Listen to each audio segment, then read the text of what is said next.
नमस्कार। रेडियो माल्यवंत गोष्ठी बेतार केन्द्र को आपण मान स्वागत।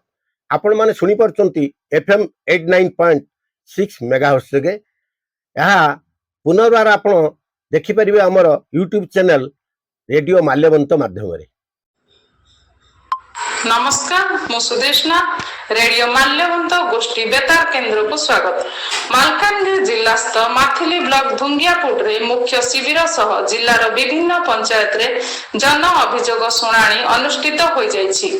जिल्लापाल प्रथमेश अरविंद राजश्री निर्देश क्रमे मालकानगिरी जिल्लार समस्त ब्लॉक रे अभियोग शुणाणी शिविर अनुष्ठित होई जायछि।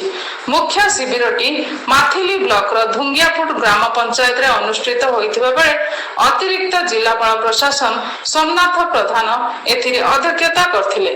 एही कार्यक्रम रे जिल्ला मुख्य उन्नयन अधिकारी दासरथी सराबू, जिल्ला मुख्य चिकित्साधारी डाक्टर डोलमणि प्रधान एवं अतिरिक्त आरक्षी अधीक्षक रश्मि रंजन सेनापति उपस्थित रही जनसाधारण समस्या शुणिथिले। माथिली ब्लॉक व्यतीत जिल्लार अन्य ब्लॉक गुड़िकर मध्य शिविर अनुष्ठित होइथिला। एथिरे कालीमळा ब्लॉक रो बोडीगेटा, मालकानगिरी ब्लॉक रो झरापाली, चित्रकोंडा ब्लॉक रो बड़पड़ा, खैरपुट ब्लॉक रो गोविंदपाली, कोरकुंडा ब्लॉक रो मारीवाड़ा एवं पोडिया ब्लॉक रो बापनपाली पंचायत रो अभियोग शुणाणी कराइथिला। एही अवसर में मोट 57टी अभियोग पत्र ग्रहण करा जायथिबा बेले सेथि मध्यरु 22टी व्यक्तिगत एवं 35टी ग्राम भित्तिक सामूहिक समस्या रहिथिला।